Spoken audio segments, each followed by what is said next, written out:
A woman that allows you to do whatever to her ain't got nothing to do with color. It got to do with self-esteem and where she is mentally, physically, economically, socially in life. That's it. That's mother and all. You're welcome. Hello, black hole.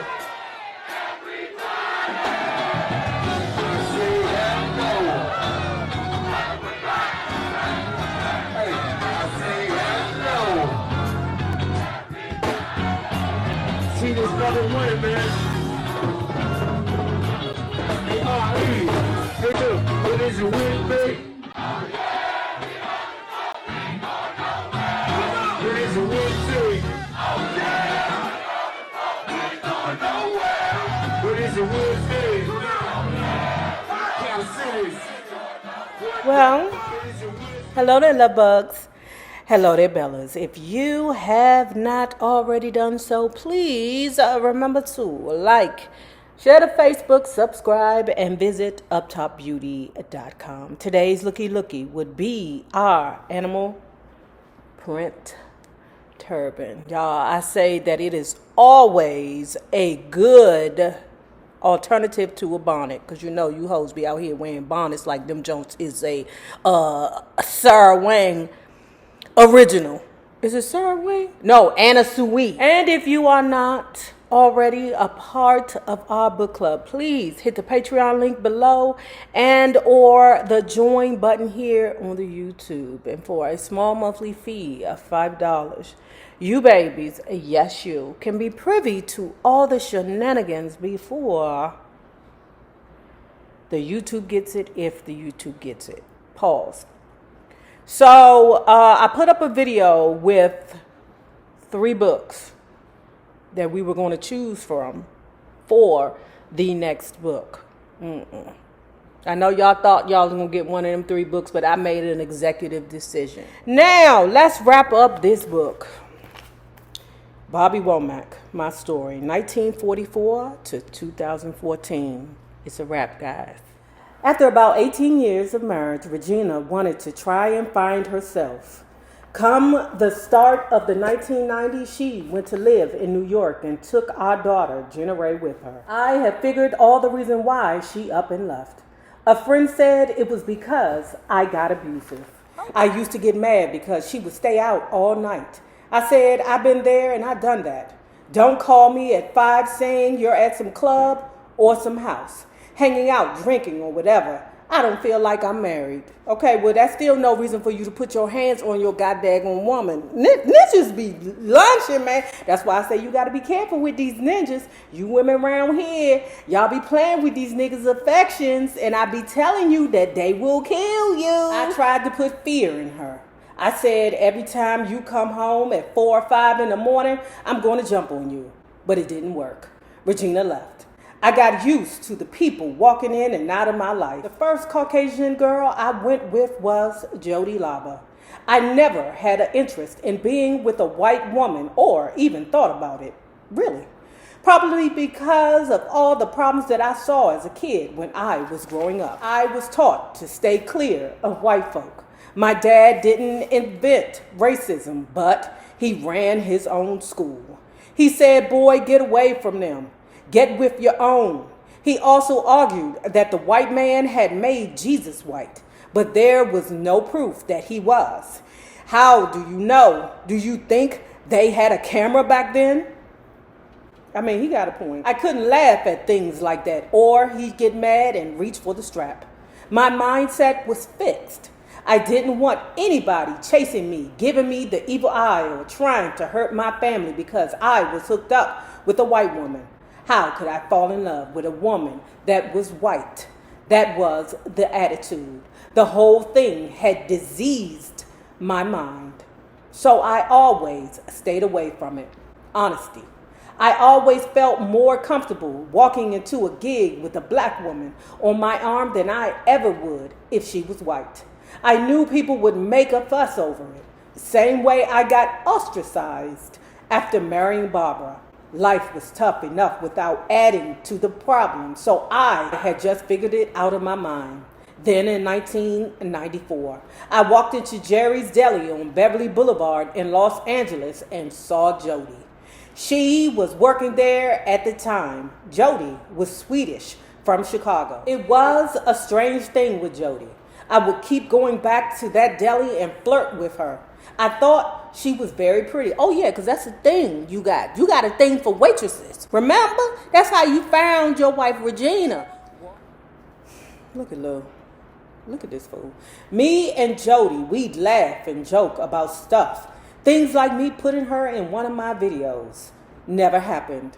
And I was always promising it. That's because you a lying ninja. That's what liars do. They promise shit and then never follow through. That's what they do. I guessed she was Swedish. Told her I traveled the world and had met a bunch of Swedes. I hadn't. See? Liar. Liar, liar, pants on fire. One thing I knew was that in Europe, the race issue wasn't like America. One lady over there named her baby after me. He was white. It wasn't an issue. Wait a minute, hold it, pause. How is it an issue for a white lady to name her son Bobby? Do you know how many white Bobbies it is out in this world? Do you know how many white Roberts, the whitest of whitest Roberts, is Bobby Kennedy? Robert Kennedy? That's the whitest Bobby in the world, or, was. And you think it's a big deal that a woman named her child Bobby? Man, get out my face. Luby, I'm making too much noise? Okay. I was still working out my feelings, though. All the things I run from in my life, knowing the problems caused or I thought had been caused because of some blonde-haired, blue-eyed princess. I had become arrogant, had copped a FM attitude. F women. I shouldn't give her the satisfaction that I was interested, but I was. I asked if she sang. She did. I asked her out for dinner. We went to Martoni's, the last place Sam Cooke visited before he was killed. See, why he do things like this? He chase what's wrong, And then if it's not right, it'd be like, fuck it, then it's not right. I tried. First off, I was worried about who might be looking at me in a restaurant with a white girl. Pause. Some of y'all who've been around a while to know that I used to date a pimp, that I used to date this white dude who was not white, right? He was Guyanese and Irish. He reminds me of the dude from P Valley. I'm going to put his name in there, but he wasn't half as sexy. You hear me? Ooh! Half as sexy as that dude from P Valley that's I don't know what nationality he is, but he had red hair. I mean, it was crazy. It was the first time I ever seen, red hair on dick and balls. One time he and I went out to a club together. Girl, it was like the most uncomfortable thing in the world. Not because I was bothered by it, but because it was probably about 3 black dudes who came up to me and was like, I can't believe you with this clown ass nigga. What? You left your girlfriend over there, your black girlfriend, crept over here to me to talk to me and tell me that I'm with a clown ass nigga, but your black girlfriend is staring me in my face, wondering as to why you over here with me and not back over there with her. Child, please, you need to go back over there and explain to her why you ain't paid the light bill this month. Not that I'm trying to equate that with all black men. It just, to me, that's just bitch assness. When a man literally thinks that he has the right to come over to me and question me about who I'm with in the club. And he didn't even know that this guy was not white. He was black. He just looked white. I had just came out of dating women. And this was the first or one of the first guys that I had started dating. And I was tired of asking questions with women, and I didn't want to get back into a relationship where I'm asking questions again. You know what I'm saying? Because when you're with women and men find you attractive, it's like they attack you with, you messing with a woman, you too fine to be with a woman. I'm too fine to be fucking with you too. It can be a bit unnerving. Especially when you go to a place that's full of ignorance, and that club was full of ignorance. The problem was she had a boyfriend. Actually, he was her fiance. I was recording an album, Resurrection, for the Continuum label. Jody could sing, so I took her down to the studio while I cut the album and had her doing vocals with me. Danger. You got a woman? Whenever she be like, oh, I'm going to the studio, is a bunch of dicks going to be there? You see what the Bobby Womack doing. You see Bobby Womack trying to get his thing on or trying to get his thing out. Okay, just checking. Little B, why when I was cracking my joke you had to snore like I cut the album and had her doing vocals with me. It was everything I wanted to say right then, which was I'd come back to life again. Resurrection with a white girl. It got where the fiance began to resent our relationship. I started now, okay, pause. When I was dating the Texan, you know the Texan was a piece of work. Okay, the Texan, I believe that his job was to make me feel crazy because I wouldn't let him cheat. Okay, or he did cheat and I said something to him about the cheating. And one time we was into it, man, and this motherfucker said to me, man, I'm done with you black bitches. He said, man, the next female I get, she gonna be an old white bitch that know how to follow orders and shut the fuck up. What kind of white bitch you think you gonna get that's gonna follow orders and shut the fuck up? Because all the white bitches I know be putting that work in with you ninjas. I hate the way the mentality is with black men, ignorant black men. That the reason why I don't want to date a black woman is because black bitches don't know how to follow orders. They don't know how to follow in line. They got too much mouth. The white girls I know be like, okay, so if she don't want you and your bullshit, what make you think I want you and your bullshit? A woman that allows you to do whatever to her ain't got nothing to do with color. It got to do with self-esteem and where she is mentally, physically, economically, socially in life. That's it. That's motherfucking all. You're welcome. It got where the fiance began to resent our relationship. I started calling him the Weasel. Oh, like a Libra man. Okay. He looked, hold on. Why is he the Weasel? Why is he the Weasel? You trying to take his girlfriend, Bobby. You trying to take his fiance that he been putting that work in on. He looked like one too. He told me one time that he didn't want his girlfriend messed up in or by the music business. By then, I was paying her $2,000 a day to help me with vocals. The Weasel said music was all Jody had ever wanted to do. He told me one time I made a commitment to her that if anybody came in and was serious and wanted to do something for her like you're doing, I would fully support it. But I didn't think it would happen. I didn't think no one would come in. Then he asked me to lie. I want you to do me a favor. Please tell Jody she can't sing. She can't sing? She was all over my album at that point.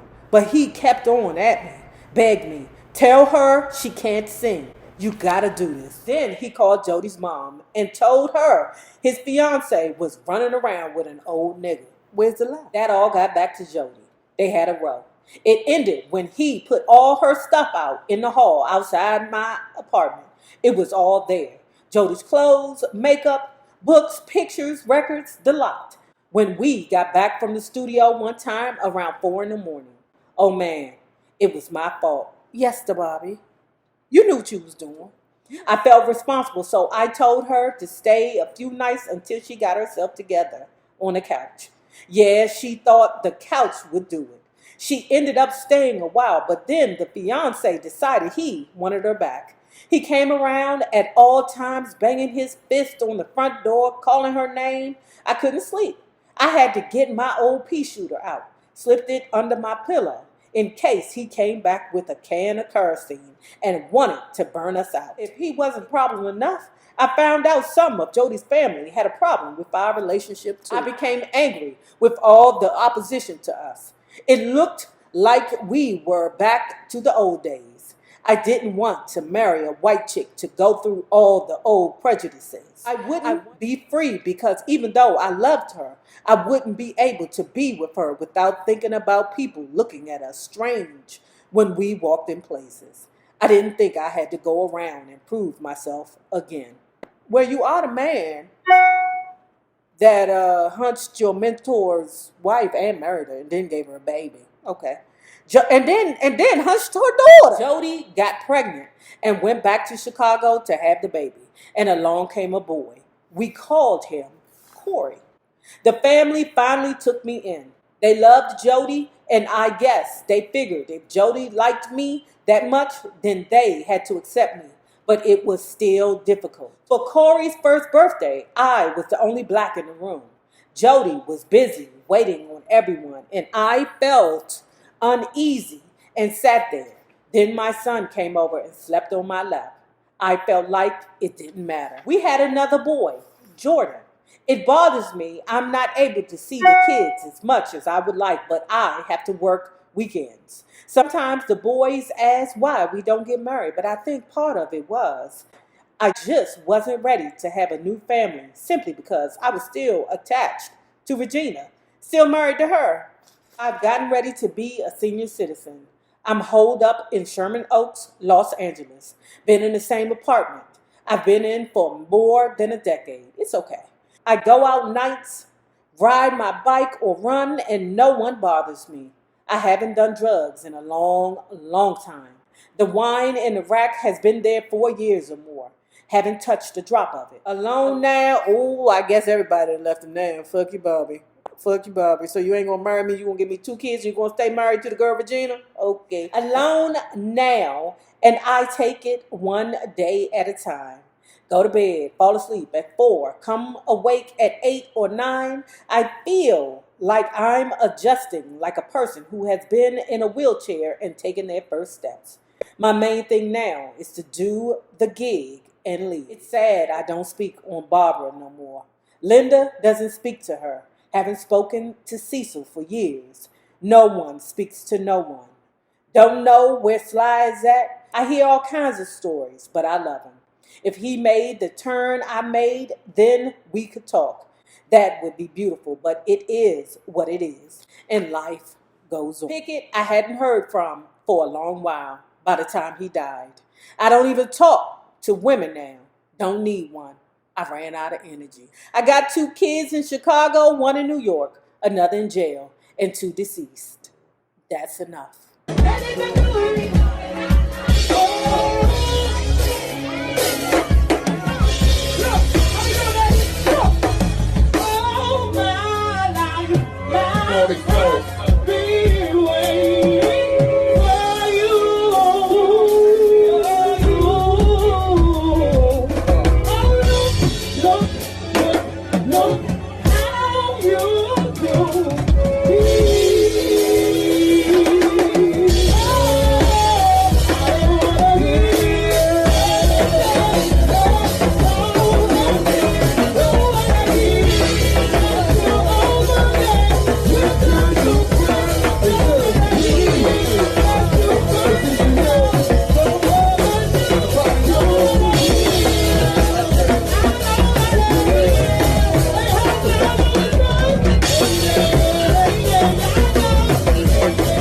If you have not already done so, please remember to like, share the Facebook, subscribe, and visit uptopbeauty.com. Now remember this, the same people that you meet on the way up will always be the same people that you meet on the way down. My naysayers, my patron loves. You babies. Have a good one.